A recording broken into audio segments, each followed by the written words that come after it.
Sino ang mas dapat na kilala mo? Yung ikaw noon o yung ikaw na ngayon? Well, ito po yung ating bagong tanong na bibigyan ng tuon at tugon sa ating pong episode ngayon. Siyempre pa, dito lang yan sa inyong programa.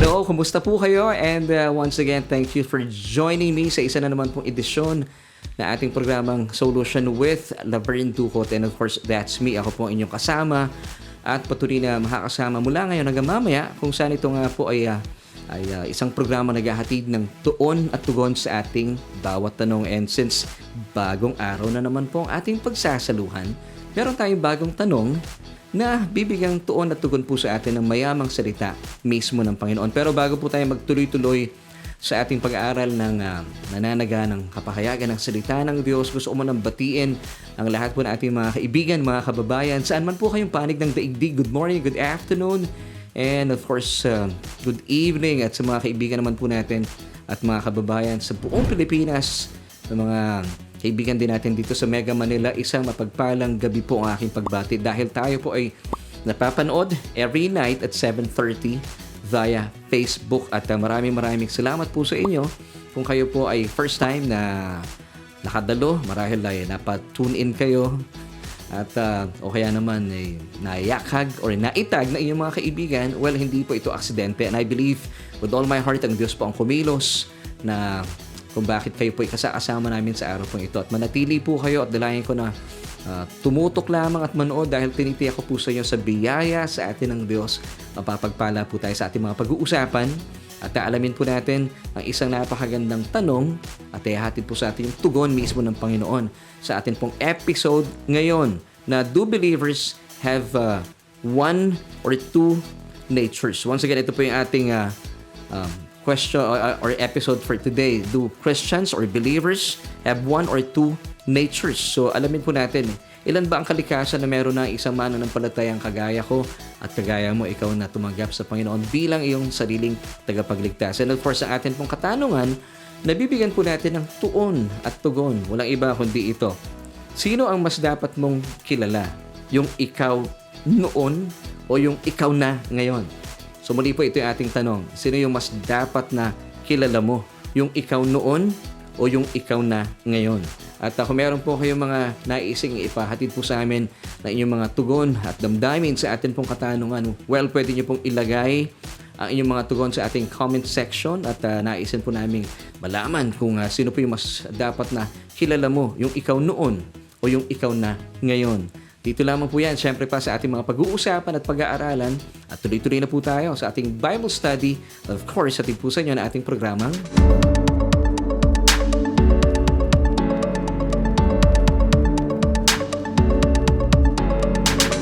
at sa araw po ito ay ating pagpapatuloy, as promised, yung ating mga tinalakay kahapon na may patungkol at may kaugnayan po sa pagkilala po natin sa ating katayuan bilang isang mananampalataya o bilang isang nakipag-isa na kay Kristo Jesus. Alam po natin na hindi po lingid sa maraming tao at kasama rin po dito ang mga mananampalataya na marami po sa ating mga kapatiran ang talaga namang litong-lito sa kanilang pamumuhay sa araw-araw, dulot po ng lungkot at takot sa kanilang pagharap sa hinaharap.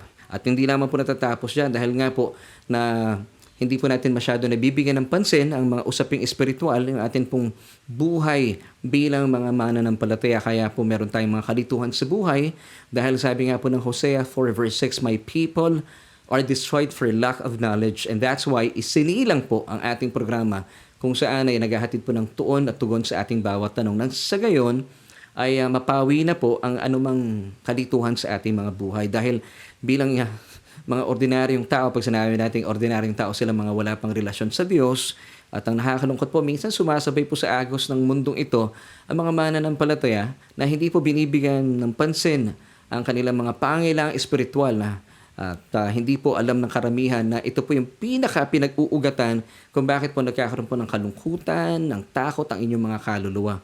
Kung saan narito po yung ating isipan, ang ating damdamin at kalooban, na kapag ito po ay merong hindi kagandahang kaisipan na naipasok o tinanggap ang inyong mga isipan, of course, ito po ay magkakaroon po ng epekto sa inyong mga damdamin, at sa inyong kalooban na magre-resulta sa sobrang kalungkutan or naghahatid sa depression. At ito rin po ay naipapahayag ang tinatawag nating physical deterioration sa ating mga katawan. Kaya po hindi niyo po namamalayan, unti-unti pong nagmamanifest sa inyong mga katawan ng anumang sakit at karamdaman. Because hindi po nabibigyan ng pansin ng mga tao ang kanyang espiritu. Dahil dito po talaga umuugat ang lahat. Kasi pangkaraniwan, nakatuon po tayo sa ating mga, alam niyo, kaluluwa. Isinasantabi po natin yung ating espiritu. But ang katotohanan, kung atin pong bibigyan ng pansin at tuon yung ating espiritu, dito po dumadaloy at dito po nagmumula at nagsisimula ang lahat para makamit pong isang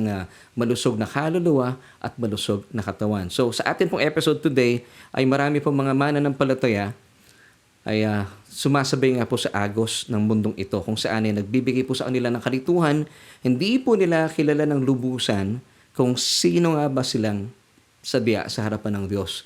Now, ang atin pong topic for tonight ay do Christians have one or two natures? Ang isa po bang mananampalataya, pag sinabi nating mananampalataya, born-again Christian, isang taong tumangkilik po sa paanyaya sa kanya ng Diyos, siyang nakipag-isa na kay Kristo Jesus. Ang tanong ay, siya ba ay merong isa o dalawang kalikasan? Kasi marami pong tao sa ngayon dahil hindi nga po nabibigyan ito ng pansin, naghahatid po sa atin sa kalituhan na nagdudulot ng lungkot at takot sa pagharap sa ating buhay. Tuloy ang paniniwala ng bawat isa po sa atin.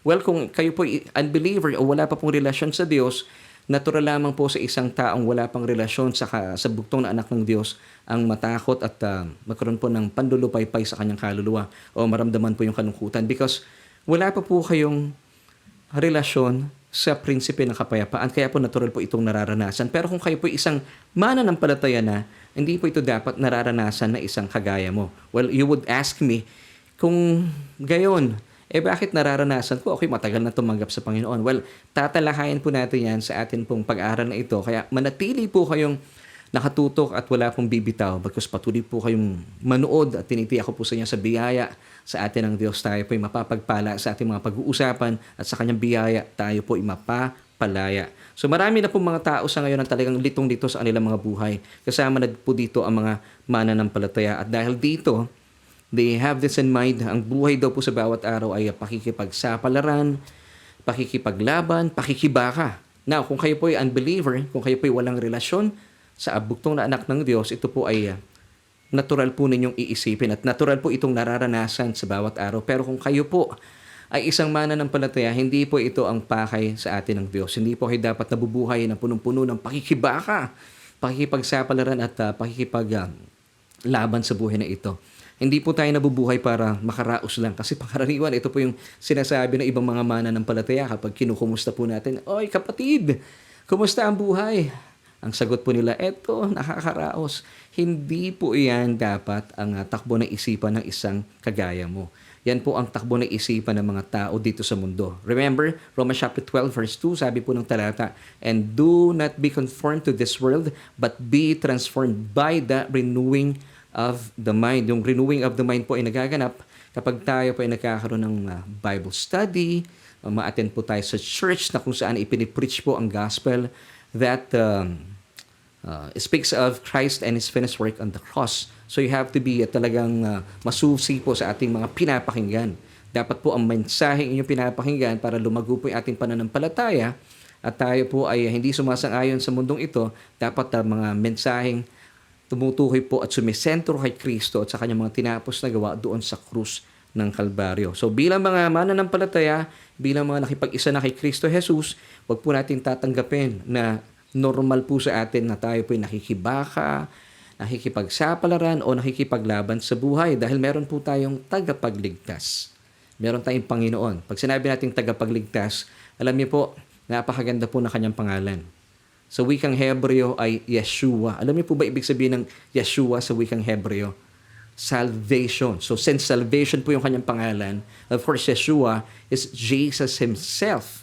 So siya po ay Yeshua or salvation, dito po siya mahusay at dito po yung kanyang expertise. Amen. So bilang mga mananampalataya, meron po tayong tagapagligtas. Kaya hindi po tayo dapat natatakot, nalulungkot sa pagharap sa ating kasalukuyan at sa ating kinabukasan. Amen. Psalm 91 verse 16 bilang patunay na ang pangalan po ng ating Panginoon Hesukristo ay salvation. So kung salvation po ang kanyang pangalan, muli po dito po siya mahusay at dito po siya eksperto. Psalm 91 verse 16 tells us, "With long life I will satisfy him and show him my salvation."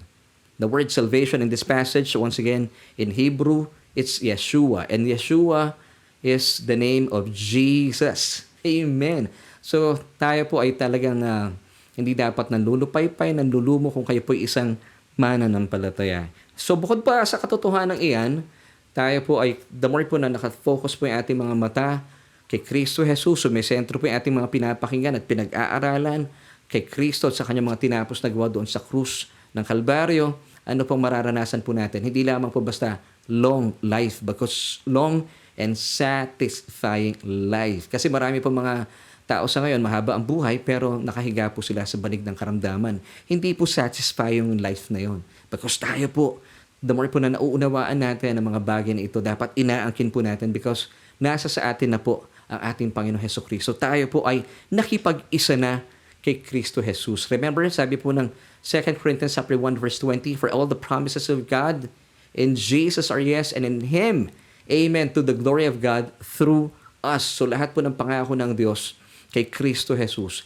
kasama po tayo doon. Amen. Kaya naman mapapasabi ka ng yes and amen. That's 2 Corinthians 1 verse 20. So bukod pa po dyan, ay naparito ang Panginoong Jesus, hindi po para tayo bigyan ng maraming kautusan para sundin, at kapag tayo po hindi nakasunod, tayo po ay papapasilalim sa sumpa. Ito po yung sistema ng lumang kasunduan ng Diyos kay Moises. But praise God, naparito po ating Panginoon according to John 10 verse 10b. Ito po yung bilang pagbabalik tanaw sa ating mga pinag-usapan kahapon. Take note, ito po yung dahilan kung bakit po naparito ang Panginoon. Sabi niya, "I am come that they might have life and that they might have it more abundantly." So kalooban po ng Diyos na magkaroon po tayo ng buhay na ganap at kasiyasiya. Sige nga po, sabihin natin sabay-sabay, buhay na ganap at kasiyasiya. Hindi po buhay na sadlak sa pagdurusa at hirap. Hindi po yan ang ipinarito ng ating Panginoong Hesukristo na pangkaraniwan. Ito po ang niyayahap ng mga mananampalataya. Hindi po totoo yan. Hindi po siya naparito once again para bigyan po tayo ng isang buhay na sadlak sa pagdurusa at paghihirap. Hindi po. Siya po ay naparito according to John 10 verse 10b para bigyan po tayo ng buhay na ganap at kasiyasiya. "I am come that you might have life and that they might have it more abundantly." Ikaw to kapatid, bilang mga born-again Christian, nakipag-isa na kay Kristo Jesus, nasa sa atin na po yung kanyang eternal life o yung Zoe. Hindi lamang po basta bios, kasi yung word po na Zoe, it's a Greek word for life, which means eternal, everlasting life. It's the God kind of life. Ang buhay po ng Diyos ay hindi nalulungkot. Ang buhay po ng Diyos ay hindi po natatakot. Ang buhay po ng Diyos ay malusog. Ganito rin po ang buhay na meron po tayo. Kung bakit hindi po natin nararanasan po ito nga po ang ating aalamin. Dahil meron po tayong kalituhan sa ating isipan. So kung meron pong kalituhan sa ating isipan, meron po tayong nakakaligtaan ng gamot po sa mga nakakalimot, paalaala. Gaya po ng pinag-usapan natin kahapon. So, mga kapatid, sa katunayan, meron pang sinabi ang Panginoon po sa atin bilang pagpapatunay na naisin po niya na tayo po ay magkaroon ng buhay na ganap at kasiyasiya, which is of course yan po yung kanyang dahilan at pakay kung bakit po siya naparito sa mundong ito para bigyan po tayo ng buhay na ganap at kasiyasiya, because ang puso po ng Diyos para sa atin, sabi nga po ng ating Panginoong Jesus in Luke chapter 12 verse 32. Basahin po natin, "Do not fear, little flock, for it is your Father's good pleasure to give you the kingdom." Wow! So, ano po itong kingdom na binabanggit po natin Panginoon Hesukristo na naisin po at kagalakan po ibigay sa atin ng ating Ama sa langit? Isipin mo, ito po ang puso ng Diyos para sa atin. Do not fear, little flock. Doon pa lang panalo na tayo. No? Now, hindi lang po tayo nangangapa sa dilim. Kung sinabi po ng ating Panginoon Jesus, do not fear, little flock, hindi niya po tinapos doon yung statement niya o yung promise niya. Meron pang kasunod ng mga pangako. Do not fear, little flock. Why? Ito yung sagot. For it is your Father's good pleasure to give you the kingdom. Now, what is the kingdom na binabanggit po dito ni Jesus? Ibig sabihin po, ang kariyan po ng Diyos ay nasa sa atin na. Amen. So, angkinin po natin po ito, mga nakipag-isa na kay Kristo Jesus, maitatag po sa katotohanan ikaw ay talaga namang pinagyaman ng Diyos or greatly blessed and highly favored. Why? Ang bottom line, because God is so in love with you and with me. Sobrang mahal na mahal po tayo ng Diyos. Now, alamin po natin, what is this kingdom na binabanggit po ng ating Panginoon? It's found in Romans chapter 14, verse 17. Basahin po natin.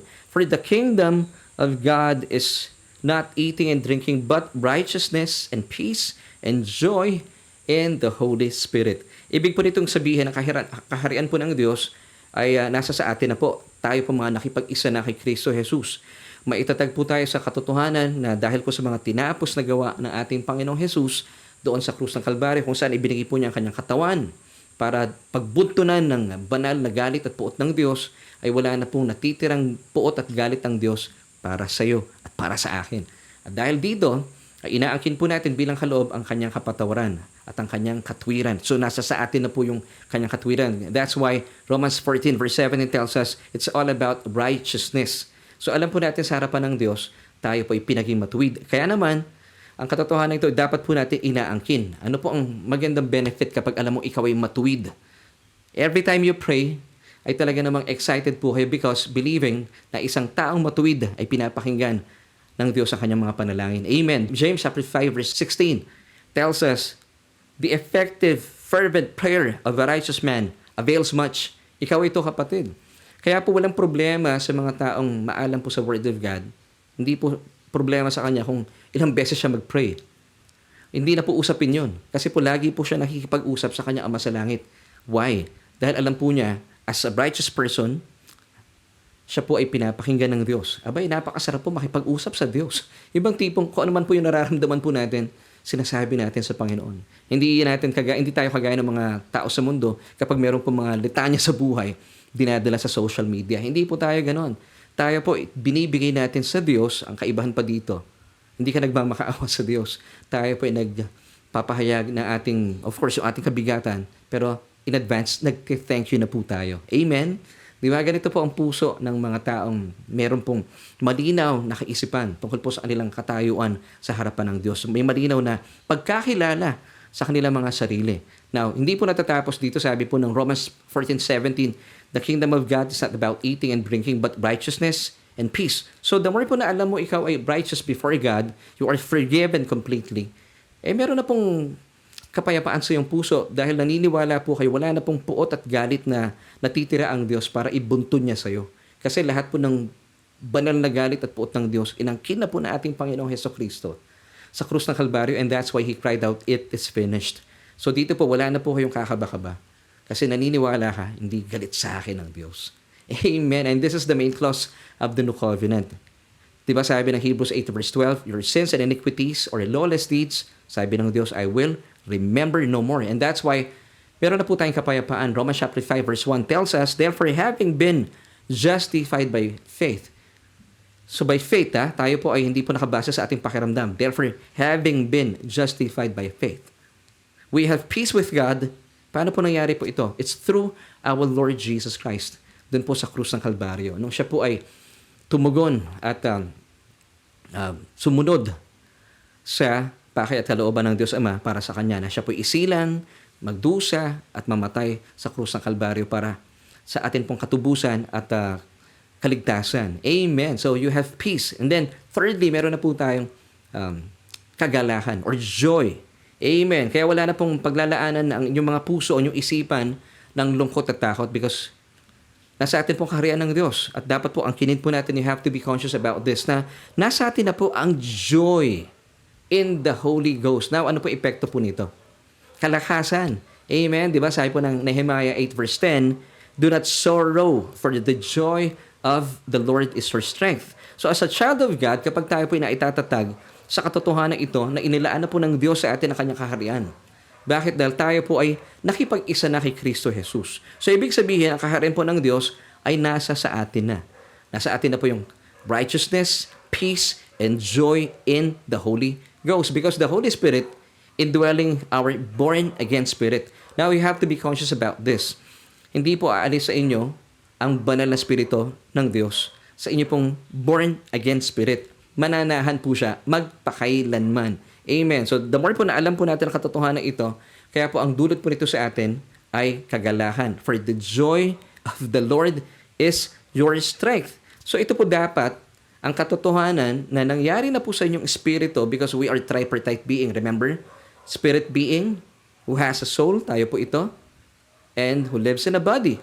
Now, kapag ito po ay malinaw po sa atin ang kapahayagan na sobrang kamangha-mangha ang naganap po sa inyong espiritu, ito po dapat ang kapahayagan na ipinababatid po ng inyong mga pastor, ng inyong mga under-shepherds sa inyong mga kaluluwa. Kapag tayo po nagkakaroon ng mga Bible study or church services, ito po dapat ang pinapasok natin at inilalagay natin sa ating isipan. Mayaman at kamangha-mangha at nananaganang kapahayagan ng mga katotohanan ng mga tinapos ni Kristo doon sa krus ng Kalbaryo. So ito po yung question ng karamihan. Sabi po nila, kung nasa sa akin ang kaharian ng Diyos, bakit hindi ko ito nararanasan sa aking buhay? Well, the basic answer is this, because meron po kayong mga maling napapakinggan, and eventually ito po mga maling inyong pinapakinggan ay inyo pong pinaniwalaan. So dapat po magkaroon tayo ng tinatawag na metanoia, change of mind. Ito po yung nangyayari kapag tayo po ay tuloy-tuloy na nag-aaral ng salita ng Diyos. Kaya po mahalaga po talaga na tayo po ay naghahanap talaga ng Bible study group. At we thank you for joining us every Tuesdays and Wednesdays. At yung iba po sa atin ay kasama po ang ating sambahan every Sunday din. Ako, maraming salamat. Kung saan ay suriin nyo nga po talaga. Dapat ang napapakinggan po natin yung tunay na ebanghelyo. Now, paano ko malalaman, Pastor, kung tunay na ebanghelyo ang aking napapakinggan? Dapat po, ang mensahe ay hindi po sumisentro sa inyo. Hindi po ebanghelyo yon.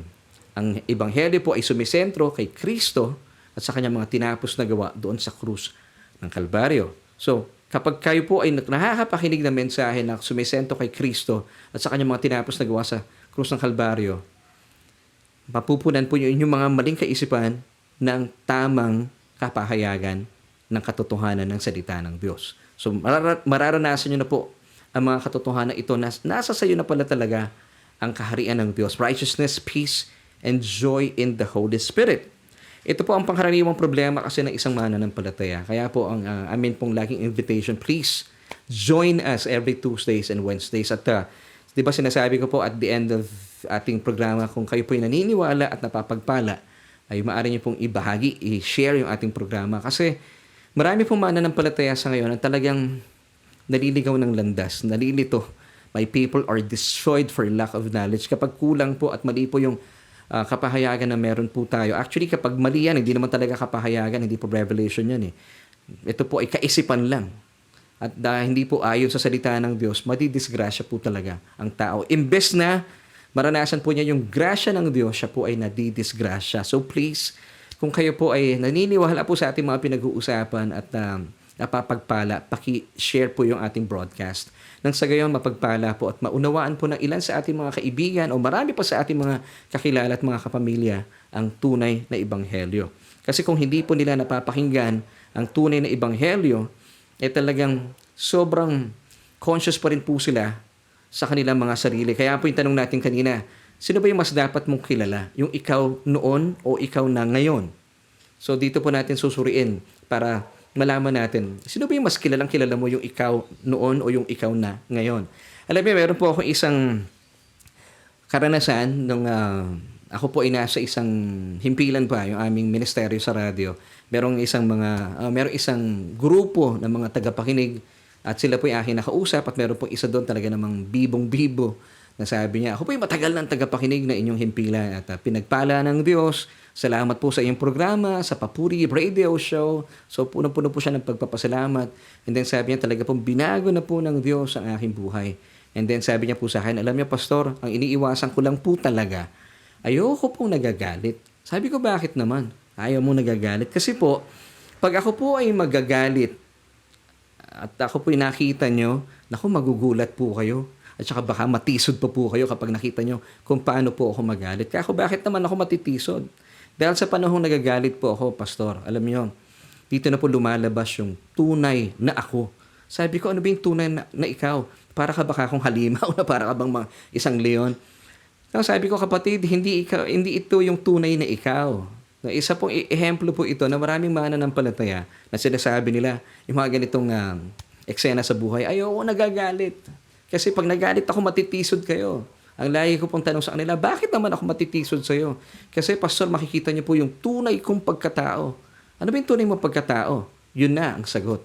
Yung taong ito, o kung kayo po ikagaya rin ito, meron pong ganitong kaisipan, ikaw yung taong mas kilala mo, yung ikaw noon.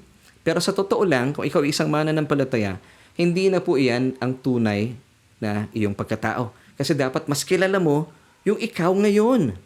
Lumalabas po sa mga kwentong ito, hindi po nila kilala yung tao, yung sila ngayon. Kilala po nila yung sila noon.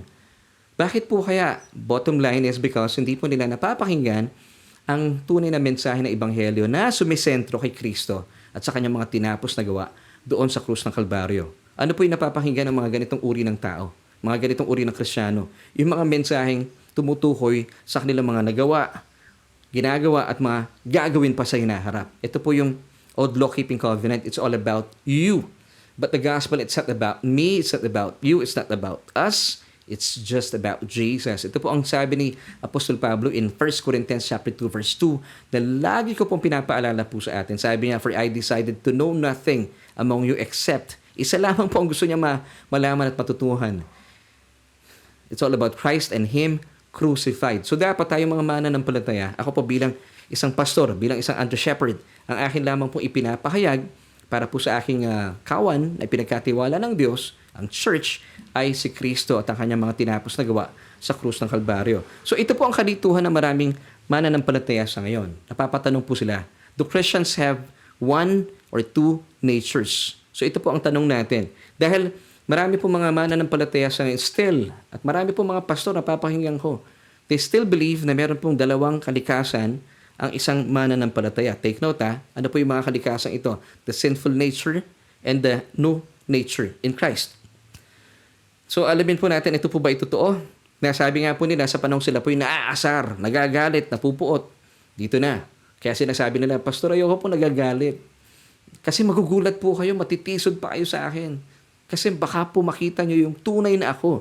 So ang paniniwala po nila, every time na sila po yung nagagalit, naaasar, o napupuot, lumalabas po, nabubuhay yung kanilang old sinful nature. Yung kanilang, sabi nila, tunay nilang pagkatao. But the truth is, hindi na po ito sila. Kasi masyado ka lang conscious sa ikaw noon. Ito pong problema na marami mananampalataya. Hindi nila kilala at hindi sila conscious sa ikaw ngayon. Masyado po tayong mahusay maging historical. Kaya po mga taong, mga mananampalatayang historical, masyadong hysterical pag nagalit. Di ba?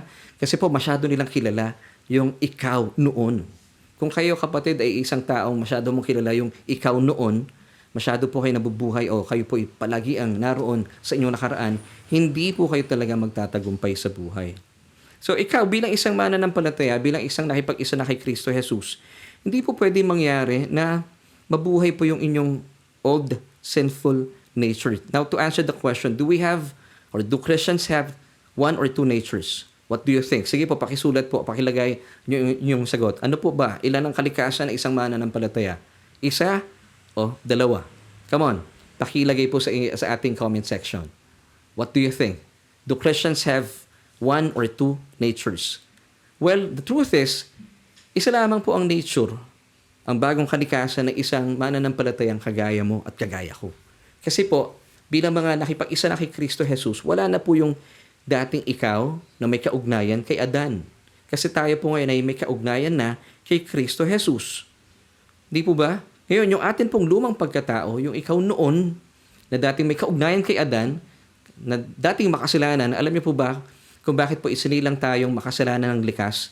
We were born sinners not because we sin, but because of Adam's sin. Romans chapter 5 verse 12. Basahin ko lamang po sa inyo. Therefore, just as through one man's sin entered the world, and death through sin, and thus death spread to all men because all sinned. It's all because of Adam's sin. Kung bakit po lahat po ng tao ay naging makasalanan. But as a child of God, you are no longer in Adam. Wala na po kayo dito sa lugar ni Adan. You are now in Christ. Gaya po na pinag-usapan natin kahapon, in is a preposition of location. Sinasabi po nito kung nasaan ka ngayon, you are now in Christ, at ano ka na ngayon? You are now the righteousness of God in Christ. Hindi na po kayo makasalanan. So you are no longer in Adam. You are now in Christ because the truth is, you cannot be in two different locations at the same time. Na kapag kayo po'y nagagalit, napupuot, bumabalik na naman kayo kay Adan kasi nabubuhay daw po yung inyong old sinful nature. And then pag kayo po ay nag-pray ng 1 John 1:9, humingi po kayo ng tawad sa Panginoon, kayo po ay babalik kay Kristo Jesus. And mind you, yung 1 John 1:9, hindi na po ito para sa mga mananampalataya. Kasi ang mindset po ng iba, pag nagkasala ako, pray lang naman eh. Babalik ako sa aking sinful nature. And then pag nag-pray ako, Lord, patawarin mo ako, babalik ka na naman dito kay Jesus. Ano yun? Pabalik-balik ka. Nakakahilo po yun, ha? Hindi po tayo ganon. Once again, you cannot be in two different locations at the same time. Hindi pwede yun. Hindi pwedeng na kay Adan ka at the same time na kay Jesus ka. Hindi po pwede yun. Parang ano rin po yan eh. Covenants. Hindi pwedeng nasa bundok Sinai ka at nasa Mount Zion ka. Hindi pwede yun. You have to choose. But as a believer, kayo po, you made the choice already.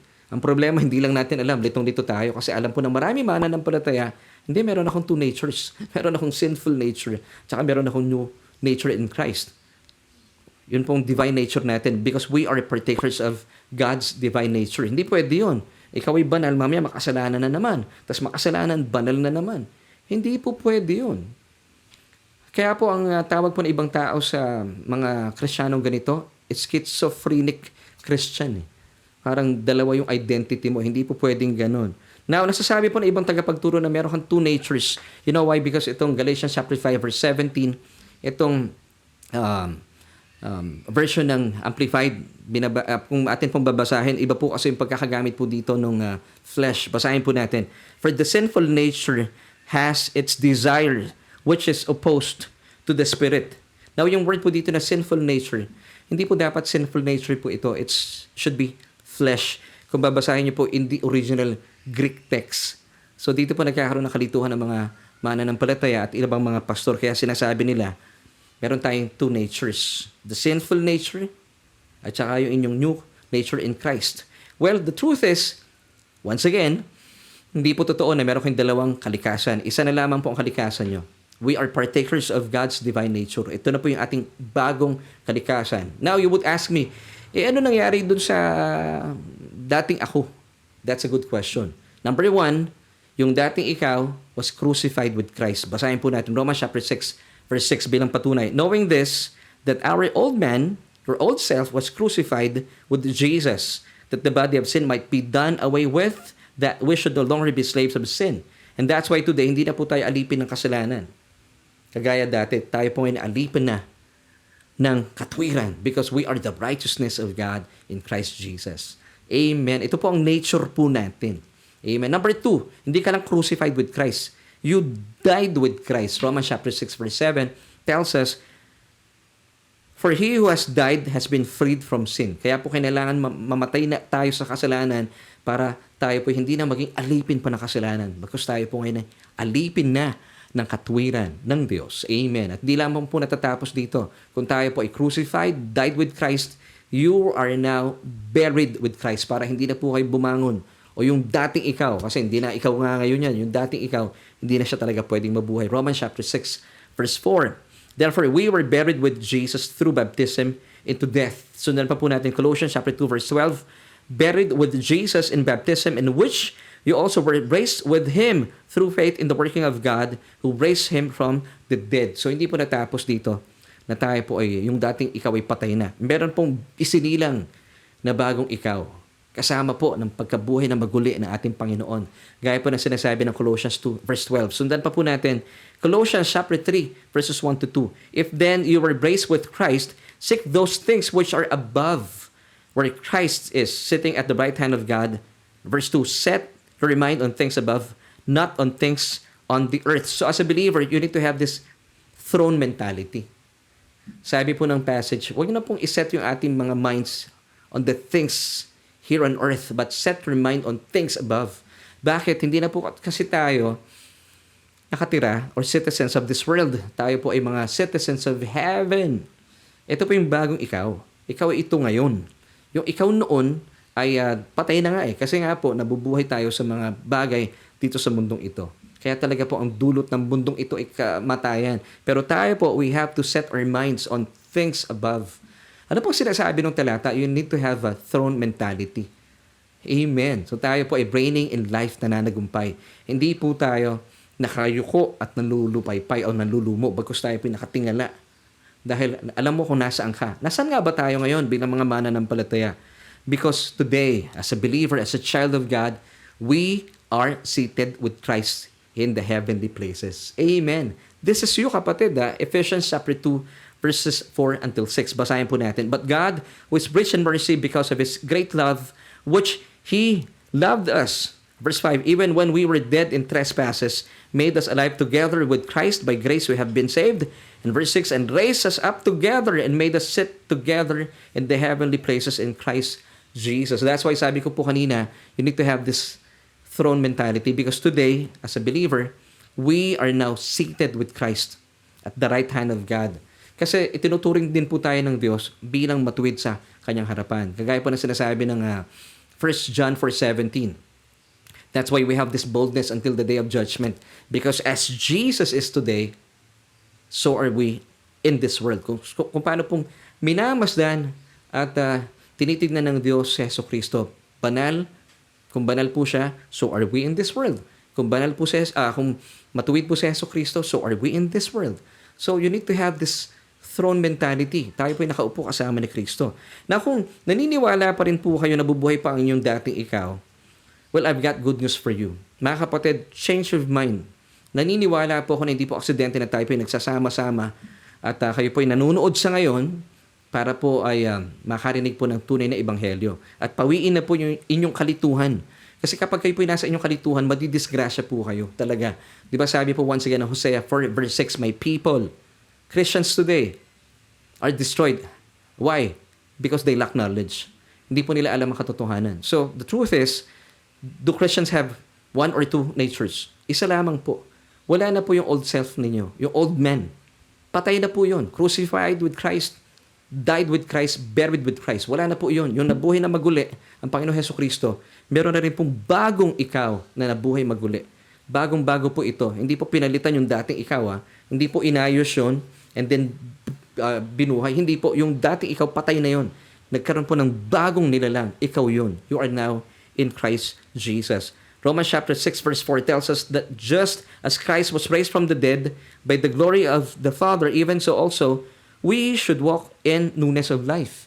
So as a believer, you have to walk in the newness of life. Hindi na po tayo ng mga Kristiyano kagaya ng iba na masyado pong historical because masyado silang conscious about yung kanilang old man. Kaya po pag nagalit, gaya ng sinabi ko kanina, sobrang historical. Hysterical. Kaya niyang balik-balikan yung mga nakaraan. Kaya naman, talaga namang, nakakapagod pakinggan yung mga ganyan uri ng mga tao. Hindi po lumalabas sa kanila yung kanilang ibinigay ng mga good Christian values ng Diyos. Gaya po ng pinag-usapan natin kahapon. Why? Because they still live in the past, believing na hindi pa rin po sila forgiven. Now, kung meron po kayong panahon, panoorin niyo po yung episode natin kahapon. At maintindihan po natin, ito yung mga taong hindi po sila naniniwala that they are completely forgiven, that they have been forgiven through the shed blood of Christ on the cross. Now, kung ikaw ito, hindi po kayo magtatagumpay sa buhay. Now, sabi po muli nung talata ating binasa in Romans chapter 4 verse 6b, that just as Christ was raised from the dead by the glory of the Father, even so we also should walk in newness of life. So wala na po tayo dapat dun sa ating lumang ikaw. Yung ikaw noon, kalimutan na po natin yon. Dapat kilala mo na ngayon. Yung ikaw ngayon. So you have to walk in the newness of life. So sabi po ng talata, meaning dapat mas kilala mo yung ikaw ngayon. At kalimutan nyo na po yung ikaw noon. Patay na yon. Hindi na po siya mabubuhay. At dahil po dito, nagtataglay ka na lamang, hindi po ng dalawang kalikasan. Isang kalikasan na lang. Amen. At alamin po natin, since you are now in Christ, you have to be aware that all things have passed away, including your old self. Diba? Crucified, died, buried with Christ. You have to be conscious that all things have passed away. And behold, you have to be aware, be conscious that all things, lahat ng mga bagay, ay pinaging bago na po. Kasama po tayo doon. Amen. Diba? Ito po yung sinasabi ng 2 Corinthians chapter 5, verse 17. Therefore, if any man, ikaw yan, is in Christ. This is now your geographical location. You are now in Christ. He is a new creation. Old things have passed away. Behold. Ito po ang problema ng maraming mananampalataya. Hindi po tayo nagbe-behold. Masyado tayo nakatingin doon sa old things that have passed. But you have to behold. Sabi ng talata, ito pong bagong ikaw kay Kristo Jesus. All things have become new. Amen. So yung ikaw na bago, you have to behold. This is your new nature today. 2 Peter chapter 1 verses 3 to 4. Take note, mga kapatid, pakinggan niyo po itong awesome passage na ito na patunay na wala na po inyong sinful nature because meron na po tayong bagong nature. We are now partakers of God's divine nature. 2 Peter chapter 1 verse 4 tells us, by which have been given to us exceedingly great and precious promises, that through this you may be partakers of the divine nature, having escaped the corruption that is in the world through lust. Once again, this is 2 Peter chapter 1 verse 4. Pero maganda po, basahin niyo pa rin po yung verse 3. Magkakaugnay po ito. Wow! So ito ka na ngayon. This is now your new nature in Christ. We are now partakers of God's divine nature because you have to put on the new man. Diba? Sabi po ng Ephesians chapter 4, verse 24, you have to put on the new man. Dapat conscious po tayo, mas kilalang kilala mo yung ikaw ngayon. Sino yung ikaw ngayon? Which was created in God, according to God, in true righteousness and holiness. Ito ang sinasabi ng Ephesians chapter 4, verse 24, na ikaw ito ngayon, matuwid at banal sa harapan ng Diyos. Hindi ako makapaniwala, pastor Kaya nga by faith, kapatid Kapag hindi po kayo nagbago ng kaisipan, hindi po kayo magtatagumpay, hindi po mamumunga inyong buhay at hindi po makikita sa inyong pamumuhay ang mga mabubuting Christian values such as faith, virtue, knowledge, self-control, perseverance, godliness, brotherly kindness, and of course, love. Kung kayo po hindi magbabago ng isipan, hindi niyo po tatanggapin ang katotohanan ito, nako talagang pansinin niyo po, hindi po kayo nagiging pagpapala at hirap na hirap po kayong mag-engganyo ng mga tao na lumapit sa Panginoon. Bakit? Wala pong testimonya ang buhay po natin. Kasi hindi niyo mapaniwalaan na hindi ka na yung dating ikaw. Ikaw na yung ngayon. Dapat kilala mo yung ikaw ngayon. Wala na po yung inyong old self because meron ka ng bagong nature. New nature in Christ. Amen. You are partakers of God's divine nature. So bilang pagtatapos, ito na po yung ating solution for tonight. Bigyan tugon na po natin yung ating tanong. At magkaroon na po tayo ng tamang solution. So, going back sa ating question, sino yung mas dapat nakilala mo? Yung ikaw noon o yung ikaw ngayon? Well, basically, sa atin po mga pinag-usapan, at bilang pagsagot din po sa ating episode for tonight, do Christians have one or two natures? Since isa lamang po inyong kalikasan, dapat pong kaligtaan na po yung inyong dating ikaw. Wala na po dapat ang isipan natin sa ikaw noon. Bakit? Patay na po yun. Dapat ang consciousness po natin yung ikaw ngayon. Ito po tayo dapat nakatutok at mapagyaman po tayo sa kamanghamanghang ginawa ng Diyos sa buhay mo. Ito po yung naganap sa iyong espiritu. Ikaw ay naging bagong nilalang na dapat ito po ang nakikilala ng inyong kaluluwa. At kapag ito po yung nakikilala ng inyong kaluluwa, nagiging malusog po ang inyong isipan, damdamin at kalooban. At napapansin niyo po, kayo po ay nagkakaroon din ng malusog na pakikipagrelasyon sa bawat tao sa inyong paligid, maging sa inyong mga pamilya, sa inyong asawa. Diba? Napakalusog po ng inyong relasyon sa inyong may bahay o sa inyong hobby at sa inyong mga anak o sa inyong mga magulang, sa inyong mga kapatid. Paglabas mo naman ng bahay sa inyong mga kasosyo sa negosyo, diba? Natutuwa po sila sa inyo. Talaga namang ang pabor ng Diyos ay nararanasan kapag kayo po ay kanilang kasosyo sa negosyo. Kaya marami pong gustong yayain ka sa negosyo. At paglabas naman sa trabaho, sa inyong church, talaga namang kayo po ay pagpapala sa inyong mga kapatiran at kay pastor. At kayo po ay nagiging kagamit-gamit sa gawain ng Panginoon. Bakit? Kasi nga po, kayo po ay conscious. Kilalang-kilala mo na, hindi yung ikaw noon, because kilalang-kilala mo yung ikaw ngayon. Kaya kinikilos mo po ang ayon sa pagkatawag po sa atin. You are walking in the newness of life. Amen. Kaya po ang lahat po ng bagay sa inyong buhay talagang napakalusog. Ang inyong pakikipagrelasyon, ang inyong pananalangin sa Diyos, ang inyong pakikipag-ugnayan, ang inyong buhay sa araw-araw. And lalo tigit, alam mo, dahil ang pinag-uugatan, meron kang maayos na relasyon sa Diyos. Naniniwala ka na ikaw, nasa sayo na ang kaharian ng Diyos. You now have His righteousness as a gift. And believing that you are the righteousness of God in Christ Jesus, you have the peace that hindi po kayang ibigay ng mundo. Dahil alam mo, wala na pong puot ang Diyos para sa iyo. Kaya po, ikaw ay punong-puno na kapahingahan at kapayapaan sa iyong puso. Kaya naman, wala na pong paglagyan ng anumang lungkot at takot sa inyong isipan at puso. Dahil narito po ang inyong kagalahan sa Espiritu. For the joy of the Lord is your strength. So kapag napapagyaman po yung ating kaluluwa, di ba? Nakikita po natin, wala pong po ang anumang lungkot at takot sa buhay.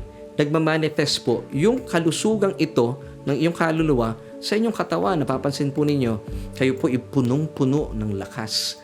Punong-puno ng kalusugan. Nag-uumapaw ang inyong kalusugan bagaman may pandemya.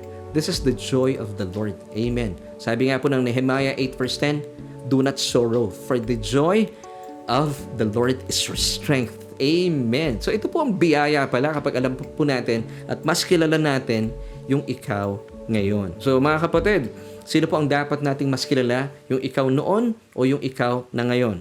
Well, sa totoo lang, dapat talaga kaligtaan na po yung ikaw noon kasi patay na po yun. Dapat mas kilala mo na at pagyamanin po natin ang ating mga kaluluwa sa mga nangyari sa ikaw ngayon. Ikaw ay sadyang pinagpala. You are greatly blessed and highly favored. Why? Because you are now in Christ. Ephesians chapter 1 verse 6. You are accepted in the beloved. Yung pong word dito na accepted, it's karitu. Kaya sasabihin mo sa sarili mo, I am karitu. Amen. Greatly blessed and highly favored because you are now in the beloved. In the beloved, beloved po, it's capital B. It's Jesus Himself. So bilang isang mananampalataya, dapat kilala mo yung ikaw ngayon at kalimutan mo na yung ikaw noon. Ephesians chapter 4 verses 22 until 24. Bilang pagtatapos, that you put off concerning reform conduct the old man which grows corrupt according to the deceitful lust. So you have to put off your old self. Now, sabi po ng verse 23, and be renewed in the spirit of your mind. So the more po na tayo, tinatanggal na po natin, hinuhubad na natin yung ating dating ikaw. Ibig sabihin, kinakaligtaan mo na yung dating ikaw, nare-renew po yung inyong isipan. This is renewing of the mind. It happens kapag tayo po nagba-Bible study. And verse 24 tells us, and that you put on the new man which was created according to God in true righteousness and holiness. So you have to be conscious about your true identity which was created in God, according to God, in true righteousness and holiness. Kapatid, ikaw na ito ngayon. Matuwid at banal sa harapan ng Diyos. So always, you have to be conscious about your new man which was, again, created according to God in true righteousness and holiness. So believing that we have been saved by grace through faith and not of ourselves, it is the gift of God. Amen? At lest anyone should boast. Ito po yung sinasabi ng Ephesians chapter 2 verses 8 to 9. So the more po na iintindihan po natin that we have been saved by grace through faith. Ito po ay isang kaloob, regalo, ibinigay po sa atin at hindi po ito bunga na ating pagpapagal, kaya wala po tayong ipagyayabang. Now take note yung verse 10 na Ephesians chapter 2. Napakaganda po ng paalala po sa atin. Basahin ko po sa inyo. For we, sino po yung we dito? Believers, born-again Christians like you and me. We are His workmanship. Or sa iba pong translation ay obra maestra. Wow, masterpiece.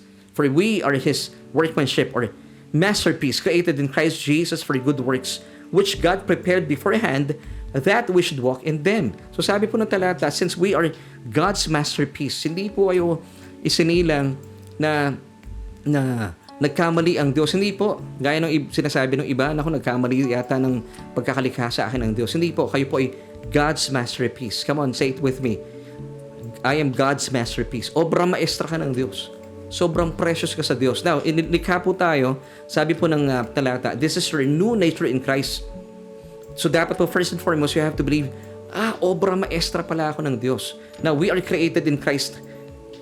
For what? For good works. So tayo po, ang kalikasan na po natin, talaga pong namumutawi po sa atin at nananagana sa atin ang paggawa ng kabutihan. Because since we are created in Christ, ito po yung ating kalikasan. Amen. Kasi before po, when we were in Adam, ang kalikasan po natin ay talaga naman mag-isip at gumawa ng kasamaan. Why? Because ito po yung ating sinful nature. Hindi po kataka-taka sa Diyos at dapat hindi po kayo magtaka na ang tao pong wala kay Kristo at na kay Adan, since meron po siyang sinful nature, kapag siya po yung nagkakasala, hindi po tayo dapat nagtataka. Because gaya po ng mga aso, kaya po sila tumatahol, gaya po nung naririnig nyo ngayon, aso po sila, yun po yung kanilang kalikasan. So ang taong may kalikasan makasalanan, kapag sila po yung nagkakasala, natural po sa kanila yon. Yun po yung kanilang kalikasan.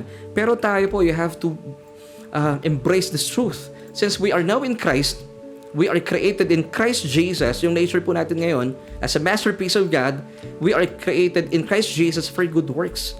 So, namumunga po sa atin, nag-uugat at talaga namang nag-uumapaw ang paggawa ng kabutihan. Wow! So, ito po ang tunay na patutuon ng ating kaligtasan.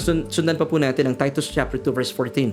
Who gave Himself for us that we might redeem us, that He might redeem us from every lawless deed and purify for Himself His own special people. This is us, mga kapatid. Zealous for good works. Wow! As a proof of our salvation, you have to bear this in mind. Mga kapatid, you were created in Christ Jesus. Ito na po yung kalikasan natin. Zealous for every good works. So tayo po ay talaga namang nag-uumapaw sa paggawa ng kabutihan. Dahil nga, ikaw ay masterpiece ng Diyos. Yun ang pagkakalikha po sa atin. So you have to bear this in your mind. Ako pala ay isang obra maestra ng Diyos. So natural po sa inyo, kalikasan nyo, hindi na ang gumawa ng kabuktutan at kasalanan, kundi gumawa po ng mga mabubuting bagay. At talaga namang sobrang zealous po kayo dito, sobrang passionate po kayo sa paggawa ng kabutihan. At ito po ay nararanasan ng mga tao sa paligid mo. Kaya naman, hindi mo maiwasan na ikaw ay maging pagpapala po sa kanila. Amen! So, do Christians have one or two natures? One. At ito po yung bago mong kalikasan kay Kristo Jesus. Dahil patay na po yung isa, hindi na po siya mabubuhay. Dapat maniwala po tayo at maging kilala po natin yung ikaw ngayon at hindi po yung ikaw noon. So muli po ating solution as we end bilang isang nilikha ng Diyos kay Kristo Jesus, ikaw ito ngayon. So dapat mas kilala mo yung ikaw ngayon, isa kang mananampalatayang may bagong kalikasan. At ang kalikasan mo, ikaw ay nilikha ng Diyos bilang kanyang obra maestra. Nilikha niya kay Kristo Jesus. Na ang kalikasan po ay gumawa ng kabutihan, nag-uumapaw sa mga mabubuting bagay dahil hindi na po kayo gumagawa at hindi na po kalikasan sa inyo paggawa ng kasamaan dahil yung kalikasan yon patay na yon, yung ikaw noon. Ngayon, you have to be conscious about renew you today. Yung ikaw ngayon, ikaw ay obra maestra. At isang obra maestra ng Diyos, natural po sa inyo ang mag-isip at gumawa ng mga mabubuting bagay. Ikaw ito ngayon. So mga kapatid, as we end, sino ang mas dapat mong kilala? Ikaw noon o ikaw na ngayon? Dapat kilalanin po natin sa pamagitan ng ating pagba-Bible study, ikaw na ngayon. Isang bagong nilalang kay Kristo Jesus. Amen. Maraming salamat po for joining me sa atin pong Bible study sa araw pong ito. At nais ko na rin pong samantalahin ang pagkakataong ito kung saan ay kung kayo po ay napagpala sa ating mga pinag-usapan, marahil kayo po ay wala pang relasyon sa Panginoon at nakikita niyo pong sobrang kamangha-mangha talaga ang puso ng Diyos para sa mga tao. Napangkaraniwan po siguro, hindi niyo po ito napapakinggan sa mga mensaheng inyong na naririnig sa inyong mga palipaligid. Well, basically, this is the gospel. Ito po ang ginawang kamangha-mangha ng Diyos sa pamagitan ng kanyang bugtong na anak na si Kristo. Nais po niya na kayo po ay magkaroon ng kaugnayan at relasyon sa kanyang bugtong na anak nang sa gayon maranasan po ninyo ang kanyang pangalan, Yeshua, kaligtasan. Yun po ibig sabihin ng kaligtasan, Yeshua. Kung ang pangalan po ng ating Panginoon Hesukristo ay Yeshua, ibig sabihin, mahusay po siya sa pagdiligtas at eksperto po siya dito. So kaibigan, kung kayo po ay wala pang relasyon sa Kanya, hindi po siya pwedeng kumilos sa inyong mga buhay dahil nirerespeto po niya ang inyong mga buhay. Siya po ay makakakilos, maililigtas niya po kayo sa inyong mga buhay kung siya po inyong papapasukin at papahintulutan at siya po inyong tatanggapin bilang inyong Panginoon at tagapagligtas. Gaya po na sinasabi ng Romans chapter 10 verse 9 that if we confess with our mouth the Lord Jesus Christ and believe in our hearts that He was raised from the dead, you shall be saved. So pastor, ano pong gagawin ko? Simple lamang po.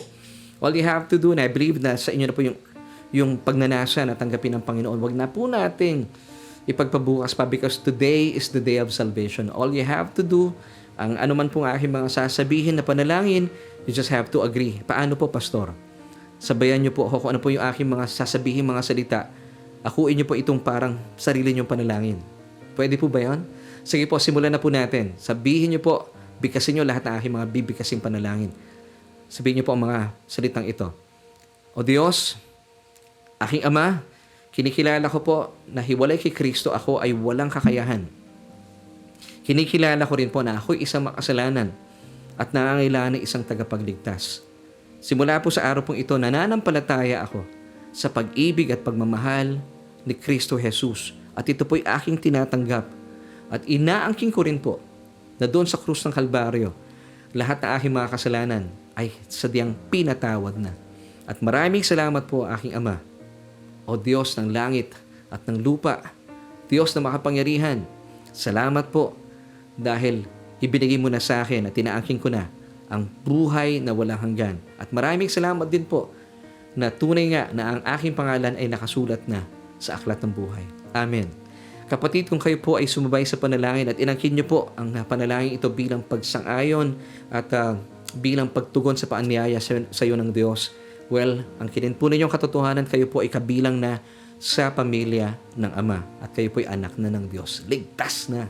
At patuloy na lamang po kayong makasama sa ating Bible study nang sa gayon papagyaman po yung ating kaluluwa sa ating mga pag-aaral na ginagawa sa ating programa. At para sa iyo naman kaibigan, kung kayo po ay may kalituhan kanina, pero praise God, mula po sa ating mga tinalakay ay napalaya po tayo ng kanyang mayamang biyaya. Napag-alaman po natin na bilang isang mananampalataya, isa lamang pala ang ating kalikasan. So, hindi na tayo dapat maging historical. Ibig sabihin, hindi mo na dapat kilala yung ikaw noon. Kasi pag hindi mo nakilala ito, hindi ka na historical, hindi ka na rin naging hysterical. Amen? Kasi kilala mo na yung ikaw ngayon, binago ng Diyos. Dahil ikaw ay na kay Kristo Jesus na. At nananagana sa kabutihan, sa paggawa ng kabutihan. Gusto ko po kayong ipanalangin. Aming Diyos at Ama makapangyarihan sa lahat, maraming salamat po sa kapatid na ito na nabuksan na ang kanyang isipan sa araw pong ito na aming pag-aaral. Salamat, Panginoon, sa mayamang salita ng iyong biyaya na siya nagpapalaya po sa amin. Kung saan ay natuntun po namin at napag-alaman po namin na meron na po kami nag-iisang kalikasan. At ito po ang kalikasan na meron kami bilang mga nakipag-isa na kay Kristo, bagong nilalang, nag-uumapaw sa paggawa ng kabutihan. Salamat sa iyo, O Diyos. At dahil tinatanggap po namin na kami po'y lubusan mo ng pinagpala, pinatawad sa aming mga kasalanan, Panginoon, ang mga mabubuting Christian values or Christian traits na binabanggit po ng 2 Peter chapter 1 verses 5 to 7, such as faith, virtue, knowledge, godliness, perseverance, self-control, and love. Lahat po na ito ay nananagana po sa aming mga puso, sa aming sarili. At ito po ay namamalas at nararanasan ng mga tao sa aming paligid at sila po ay napapagpala. Kasi nga po kami po ay nilikha kay Kristo Jesus na nanagana sa paggawa ng kabutihan. Salamat po at patuloy po kaming mapaalalahanan at patuloy po namin kilalanin pa ang aming tunay na kalagayan sa iyong harapan ngayon. Dapat, Panginoon, kaligtaan na po namin yung aming nakaraan, pagkusarapin namin ang aming kasalukuyan at ang aming hinaharap bilang mga pinagpalang lubos at pinaborang ganap dahil kay Jesucristo na aming Panginoon. Salamat po sa mga katotohanan ito. Salamat, Panginoon, sa kalayaan na dulot ng iyong biyaya. Salamat sa kapatid na ito na aming nakasama at patuloy po siyang mamuhay na punong-puno ng kapayapaan at kagalakan sa kanyang puso mula po sa aming mga pinag-usapan at pinag-aralan. Salamat sa iyo, O Diyos. Salamat din, Panginoong Jesus, sa mga kaganapan, sa iyong pagsunod sa krus ng Kalbaryo. At salamat, Banal na Espiritu, dahil patuloy namin nararanasan ang mga katotohanan ito dulot ng pagsunod na aming Panginoon sa pakay at kalooban ng Diyos Ama doon sa krus ng Kalbaryo. Ito po aming panalangin at pagpupuri at pagpapasalamat sa matamis sa pangalan ng aming Panginoong Jesus. Amen at Amen.